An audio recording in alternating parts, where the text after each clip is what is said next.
ಒಂದೊಂದು ರಾಗದ ಒಂದು particular set of rules and regulations ಇದೆ. ನೀವು ಆರೋಹಣ ಹೋಗುವಾಗ you have to follow this rules ಅವರೋಹಣ. ಸೊ ಅದು ಪ್ರಾಕ್ಟೀಸ್ ಮಾಡೋದು. 200+ ಮೂವೀಸ್ ಮಾಡಿರೋದ್ರಲ್ಲಿ ನಿಮಗೆ ಒಂದು ಸಾಂಗ್ ಬಂದು ರಿಪೀಟ್ ಆಗಿರೋ ನಿಮ್ಗೆ ಕೇಳಿಸಲ್ಲ. ಇದು ಯಾರು ಬರೆದ ಕಥೆಯು ನನಗಾಗಿ ಬಂದ, ಅದು ಕಾಫಿ ರಾಗ. ಅದ್ರಲ್ಲಿ ಎಷ್ಟೋ ಸಾಂಗ್ಸ್ ಮಾಡೋರೆ, ಬಟ್ ನಿಮಗೆ ಅದು ಕೇಳುವಾಗ ನಿಮ್ಗೆ ಅದು ರಿಪಿಟೇಷನ್ ಅಂತ ಕೇಳೋದು. ಇನ್ನು ಗ್ಯಾರಂಟಿ ಅದು ನೀವು ಇನ್ನೂ ಗ್ಯಾರಂಟಿ ಮೇಲೆ ಬಂತು. ಆ್ಯಂಡ್ ಮಾಲಾಶ್ರೀ ಅವ್ರನ್ನ ರಾತ್ರಿ ದೊಡ್ಡ ಮಟ್ಟ ಮಾಸ್ ಲೆವೆಲ್ ತೊಗೊಂಡೋದಂತ ಹಾಡು. ಅದಕ್ಕೆ ಆ್ಯಕ್ಚುಲಿ ನಿಮ್ಮ ಮಂಜುಳಾ ಗುರುರಾಜ್ ಅವ್ರದ್ದು ವಾಯ್ಸ್ ಅಂತ ಹೇಳಬೇಕು. ಎಕ್ಸಾಕ್ಟ್ಲಿ, ಮಂಜುಳಾ ಗುರುರಾಜ್ ಅವರ ಧ್ವನಿ ಮಾಲಾಶ್ರೀ ಅವರ ಒಂದು ಶರೀರ ಆಗಲಿ, ಮಂಜುಳಾ ಗುರುರಾಜ್ ಅವರ ಶಾರೀರ ಆಗಲಿ ತುಂಬ ಚೆನ್ನಾಗಿ. ಬಟ್ ಅದಕ್ಕೆ ಕಾರಣ ಆ composition. Yes, that was a bold move ಆ ಟೈಮ್ನಲ್ಲಿ ಇನ್ ದ 90s. ಆ ಡೇರಿಂಗ್ ತೊಗೊಂಡು ಮಾಡಿದ್ರಲ್ಲ, that it's was a amazing thing. ಅದು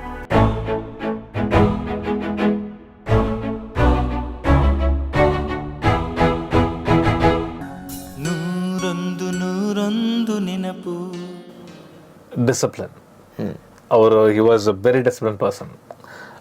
ಅವ್ರದ್ದು ರೊಟೀನ್ ಬಂದು ಹೆಂಗಂದರೆ, ನೀವು ಅವ್ರಿಗೆ ಗೊತ್ತಾಗ, ನೀವು ಮಂಡೇ ಟು ಫ್ರೈಡೇ ಅಂದರೆ ಅವ್ರು ಇದೇ ರೊಟೀನ್ ಮಾಡ್ತಾರೆ, ಸ್ಯಾಟರ್ಡೇ ಈ ರೊಟೀನ್ ಮಾಡ್ತಾರೆ ಅಂತ. ಆ ಡಿಸಿಪ್ಲಿನ್ ಕಂಪ್ಲೀಟ್ ನನಗೆ ಹೇಳ್ಕೊಟ್ಟಿದ್ದು ಅವರೇನೆ. That is continuing even till now. Okay. ಈಗ ನಾನು ಕಲ್ತ್ಕೊಳ್ಳಾಗ when I went use to go for my classes, ನಮ್ಗೆ ಹೆಂಗಂದರೆ ಮಾರ್ನಿಂಗ್ 4 ಗಂಟೆಗೆ ಎದ್ದೇಳಬೇಕು, ಸ್ನಾನ ಮಾಡಬೇಕು, ಆಮೇಲೆ 5 ಗಂಟೆಗೆಲ್ಲ ಕ್ಲಾಸ್ ಇರಬೇಕು. ಇಲ್ಲವ್ರು ನಮ್ಮ ಗುರುಗಳ ಕ್ಲಾಸ್ ತಗೋತಾರಲ್ಲ, ಯಾಕಂದರೆ ನೀನು ಮರ್ಯಾದೆ ಕೊಡ್ತಲ್ಲ ಆರ್ಟಿಗೆ ಅಂತ. ಅದು ಎಲ್ಲರಿಗೂ ಅಭ್ಯಾಸ ಆಗಿತ್ತು ಅಂತ ನಮ್ಮಲ್ಲ. ಈಗಲೂ ನಾನು ಮಾರ್ನಿಂಗ್ 4 ಗಂಟೆಗೆ ನೀವು ಹೇಳ್ತಿದ್ರಲ್ಲ. ಎಸ್, ಯಾಕಂದರೆ ಅದು ಒಂಥರ ಅಭ್ಯಾಸ ಆಗೋಗಿದೆ. ಅದು ಅಪ್ಪನ ರೂಟೀನ್ ಹೇಗಿರೋದು ಸರ್ ಜನರಲಿ? ಬೆಳಗ್ಗೆ ಎದ್ದು ಫಸ್ಟ್ ಪ್ರಾಕ್ಟೀಸ್. ಎಷ್ಟೊತ್ತಿಗೆ ಎದ್ದೇಳೋರಪ್ಪ?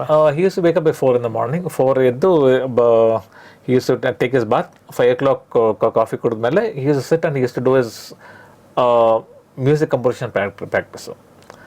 ಓಕೆ, ಯಾಕಂದರೆ ಒಂದು ರಾಗ ತೊಗೊಂಡ್ರೆ ಅದನ್ನ ಯಾಕಂದರೆ ಈಗ ನೋಡಿ, ನೀವು ಮ್ಯೂಸಿಕ್ ತೊಗೊಂಡ್ರೆ ಇಟ್ಸ್ ಓನ್ಲಿ 12 notes. ಸ, ರೀ 1 ರೀ 2, ಗಾ 1 ಗಾ 2, ಮಾ 1 ಮಾ 2, ಪಾ, ಧಾ 1 ಧಾ 2, ನೀ 1 ನೀ 2. ಈ 12 ನೋಟ್ಸ್ನ ನೀವು ಎಷ್ಟೇ ತಿರುಗಿಸಿ ಮುಗಿಸಿದ್ರೆ without knowledge it end up sounding the same. ಅದು ಬಟ್ ನೀವು ಇಂಡಿಯನ್ ರಾಗ ತೊಗೊಂಡ್ರೆ that's where it actually like makes a lot of difference. ಯಾಕಂದರೆ ಒಂದೊಂದು ರಾಗದ ಒಂದು particular set of rules and regulations ಇದೆ. ನೀವು ಆರೋಹಣ ಹೋಗುವಾಗ you have to follow this rules ಅವರೋಹಣ. ಸೊ ಅದು ಪ್ರಾಕ್ಟೀಸ್ ಮಾಡೋದು.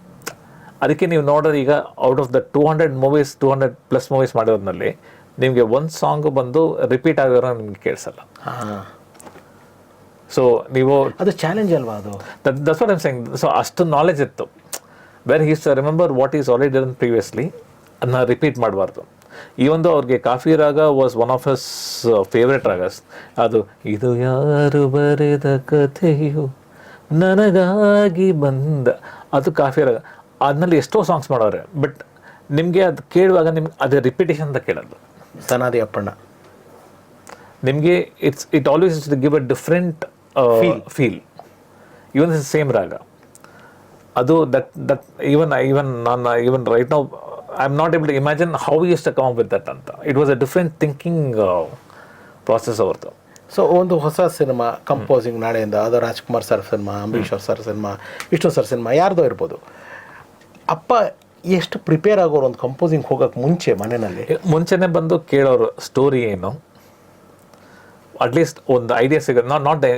Not be the entire scene to scene, but situations ಏನೇನು ಬರುತ್ತೆ, ಆ ಸಿಚುವೇಶನ್ ಮುಂಚೆ ಏನಿದೆ, ಸಿಚುವೇಶನ್ ಆದಮೇಲೆ ಏನಿದೆ, ಅದಿಟ್ಕೊಂಡು he use to first like ನಾವು understand what is the lyrics being return.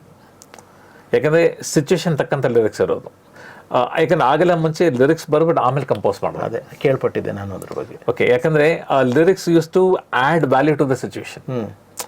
The song was not just like a filler ಆಗ. ಇವಾಗ ನೀವು ಅಪ್ಕಮಿಂಗ್ ಮ್ಯೂಸಿಷಿಯನ್ ಸರ್, ಇವಾಗ ಯಾಕೆ ನಾವುಗಳ ಪ್ರಯೋಗ ಮಾಡ್ತಾ ಇಲ್ಲ? ಫಸ್ಟ್ ಸಾಹಿತ್ಯ ಬರೋದು, ಆಮೇಲೆ ಸರ್ ಈಗ again like I said, it is the current trend which is going on.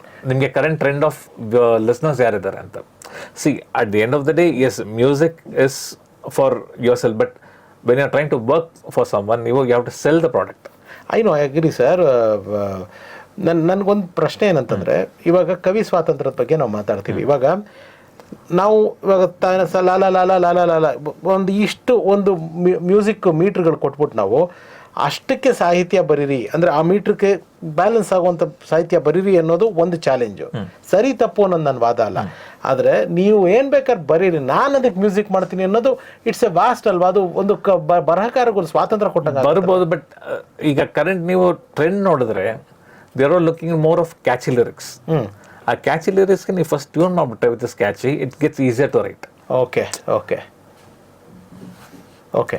ಈಗ I am not saying that's a wrong approach. ಯಾಕಂದರೆ ಈಗ ಇರೋ ಟ್ರೆಂಡ್ ಹಾಗೆ. ನೀವು ಈಗ ನೀವು 50s ಅಂತ ತೊಗೊಂಡ್ರೆ it was a different trend, 60s. So as and when the trend changes ಆ ಥರ ನಾವು ಅಡಾಪ್ಟ್ ಆಗ್ಕೋಬೇಕು as a musician. We cannot be stuck in one zone. So ಈಗ ನೀವು ಈಗ ಇಫ್ ಯು ಟುಕ್ ನೀವು ವೆಸ್ಟರ್ನ್ ತುಂಬ ಆರ್ಟಿಸ್ಟ್ ನೀವು ತೊಗೊಳ್ಳಿ, it almost all the songs on the same. ನಿಮಗೆ ಇದು ವರ್ಸ್ ಇದೆ, ಆಮೇಲೆ chorus, verse chorus. But that is a trending thing right ನಾವು. May be 5 years on the line ಏನಾಗುತ್ತೆ ಗೊತ್ತಿಲ್ಲ. ಬಟ್ ನೀವು as a musician what you will prefer? Trend ಇದನ್ನೆಲ್ಲ ಪಕ್ಕಕ್ಕೆ ಇಟ್ಬಿಡೋಣ. ಇನ್ನೊಬ್ಬ ಮ್ಯೂಸಿಷಿಯನ್ ಆಗಿ ಯಾವ್ದು ಜಾಸ್ತಿ ಚಾಲೆಂಜಿಂಗ್ ಅಥವಾ ಒಂದು ಚಾಲೆಂಜಿಂಗ್ ಇಸ್ ಲಿರಿಕ್ಸ್ ಬರ್ಬಿಟ್ಟು ಅದಕ್ಕೆ ಟ್ಯೂನ್ ಮಾಡೋದು. ಯಾಕಂದ್ರೆ ನೀವು ಕರೆಕ್ಟಾಗಿ ಅದನ್ನ ಕೂರಿಸ್ಬೇಕು. ಹೆಂಗೆಂಗೋ ಹಾಡಿದ್ರೆ ಸರಿ ಹೋಗಲ್ಲ ಅದು. That is even more challenging ಅದು. ಬಟ್ ಕರೆಂಟ್ ಸಿಚುವೇಶನ್ಗೆ will that apply or not ಅದು ಗೊತ್ತಿಲ್ಲ. ಒಂದು ಟ್ರೈ ಮಾಡೋಣ ಸರ್, ಅಂದ ಆ ಥರದ್ದೊಂದು ಬರ್ಬಿಟ್ಟು ಒಂದು ಒಂದಂದರೆ ಇವಾಗ ನೀವು ಹೇಳ್ದಂಗೆ ಒಂದು ಲವ್ ಸಾಂಗ್ ಅಥವಾ ಇರ್ಬೋದು, ಅಥವಾ ಒಂದು ಏನು ಹೇಳ್ತಾರೆ ರೆಗ್ಯುಲರ್ ಒಂದು ಡುಯೆಟ್ ಸಾಂಗ್ ಇರ್ಬೋದು. ಇದನ್ನೆಲ್ಲನೂ ನಾವು ಮ್ಯೂಸಿಕ್ ಜೊತೆಗೆ ಬರಿಬೇಕು. ಯಾಕೆಂದರೆ ನೀವು ಹೇಳ್ದಂಗೆ ಕ್ಯಾಚಿ ಟ್ಯೂನು ಅದು ಬರೆಯೋಕ್ಕೂ ಒಂದು ಐಡಿಯಾ ಸಿಗುತ್ತೆ. ಆದರೆ ಈ ಫಿಲಾಸಫಿಕಲ್ ಸಾಂಗು ಅಥವಾ ಒಂದು ಮಾರಲ್ ಓರಿಯೆಂಟೆಡ್ ಸಾಂಗ್ ನಾವು ಬರೆದ್ಬಿಟ್ಟು ಟ್ಯೂನ್ ಮಾಡಿದ್ರೆ, ಯಾಕಂದರೆ that will give a more detail depth about ಏನು ನೀವು ಕನ್ವೆ ಮಾಡಕ್ಕೆ ಹೋಗ್ತೀವಿ. Exactly.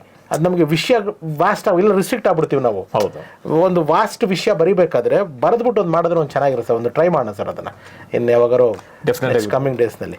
S, coming back to Upendra Kumar sir, ನಿಮಗೆ ಅಂದರೆ ನಿಮ್ಮ ತಂದೆ ಯಾವ್ದಾದ್ರು ನೀವು ನೋಡಿದ್ದೀರ, ಅಂದರೆ ಅವ್ರು ನಿಮ್ಮ ಇದಕ್ಕೆ ಬರೋದು ಇಷ್ಟ ಇಲ್ಲ ಅಂತ ಹೇಳಿದರೆ, ಆದರೂ ಏನಾದರೂ ನೆನಪಿರೋದು ಯಾವುದೋ ಹಾಡುಗಳ ಹಿಂದಿನ ಗಳಿಗೆಗಳು, ಹಾಡುಗಳು ಹುಟ್ಟಿದ ಹಿಂದಿನ ಕ್ಷಣಗಳು ಹೆಂಗೆ ಅವ್ರಿಗೆ ಸ್ಟ್ರೈಕ್ ಆಗೋದು ಆ ಟ್ಯೂನ್ಗಳು, ಅಥವಾ ಅದೇನಾದರೂ ಆ ಥರ magic behind the songs?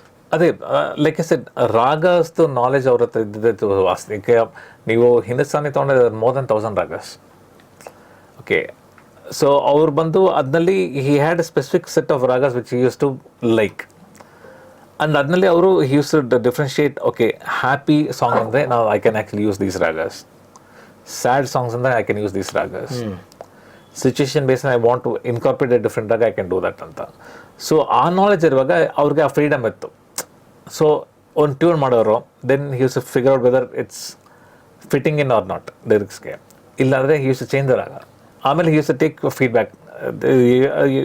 Udayashankar ಅವ್ರ ಹತ್ರ ಫೀಡ್ಬ್ಯಾಕ್ ತಗೊಳ್ಳೋ, ಸರ್ ಈಗ ನೀವು ಬರೆದಿದ್ದಕ್ಕೆ ಇದು ಕೂತ್ಕೊತಾಯ್ತಾ, ಇಲ್ಲ have to do some changes here and there, ಇಲ್ಲ ಸರ್ ಈ ಪದ ಸರಿ ಕೂತ್ಕೊತಲ್ಲ, ಈ ಥರ ಚೇಂಜ್ ಮಾಡಿ ಅಂದರೆ he use to change it. ಈ ಒಂದು ಸಾಂಗ್ ಅಂದರೆ ನಾನು ಕೇಳೋದಕ್ಕೆ ನನ್ನ ಪ್ರಶ್ನೆ ಏನಾಗಿತ್ತು ಅಂದರೆ ತನುಷ್ ಸರ್, ನಿಮಗೆ ಯಾವುದಾದ್ರೂ ನೀವು ನೋಡಿದರೆ ನಿಮ್ಮ ಮುಂದೆನೇ ಕಂಪೋಸ್ ಆಗಿರೋದು ಅಥವಾ? ಇಲ್ಲ, ಕಂಪೋಸಿಂಗ್ ಇಲ್ಲ, ಇಲ್ಲಿ ನಡೆಯುವಾಗ ನಾ ಯೂಸ್ ಬೀನ್ ಚೆನ್ನೈಲ್ಲ. ನಾನು ಲೇಟೆಸ್ಟ್ ಸ್ಟೇಜಸ್ಲಿ ಲೇಟೆಸ್ಟ್ ಇದೆಂದು ಲೈಕ್ ಅಗೇನ್ ನಾನು ಕಾಲೇಜ್ವರೆಗೂ ನಾನು ಚೆನ್ನೈನಲ್ಲಿ ಇದ್ದೆ. 99ವರೆಗೂ ನಾನು ಚೆನ್ನೈನಲ್ಲಿ ಇದ್ದೀನಿ ನಾನು.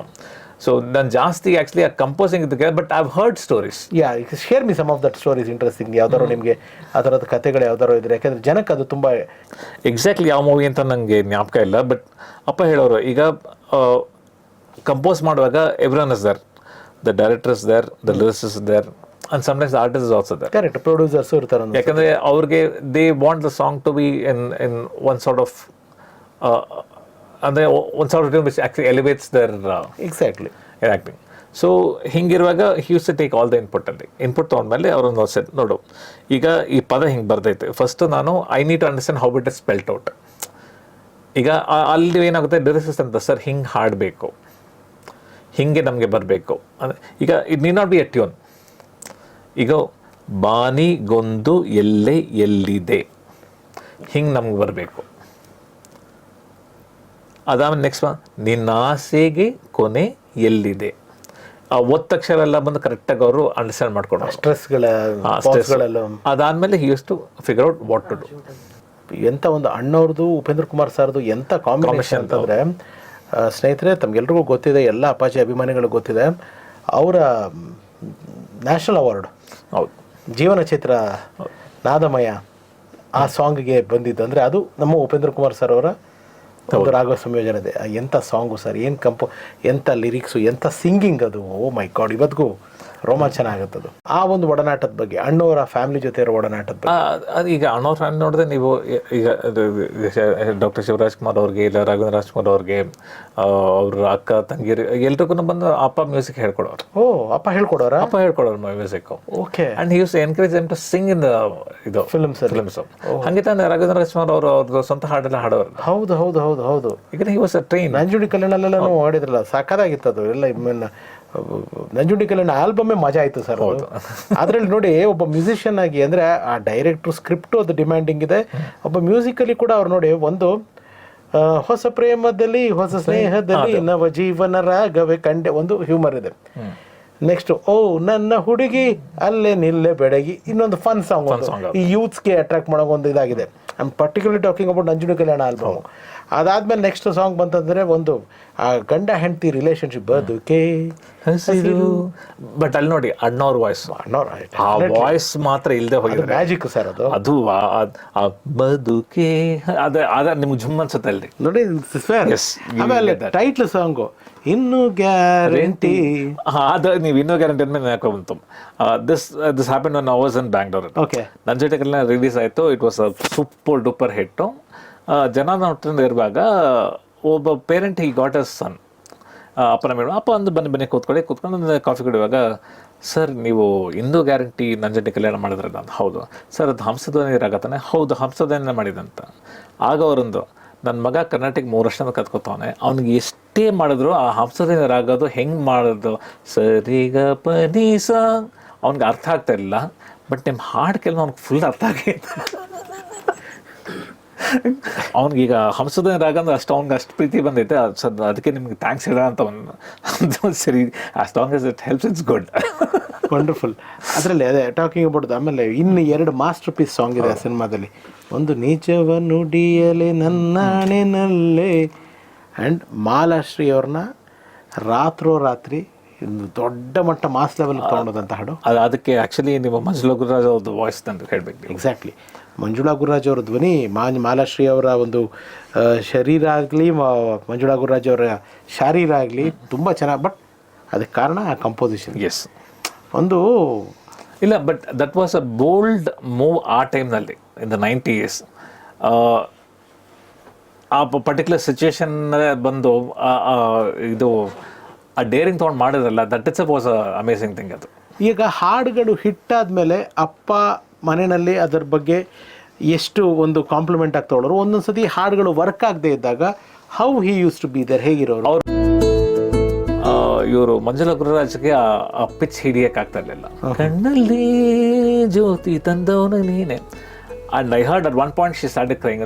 ಸರ್ ಆಗಲ್ಲ, ಇಲ್ಲ ನಿಮ್ಮ ಆಗುತ್ತೆ, ನೀವು ಮಾಡ್ತೀರಾ ಅಂತ ಕನ್ವಿನ್ಸ್ ಮಾಡಿದ್ದು. That became a super duper hit.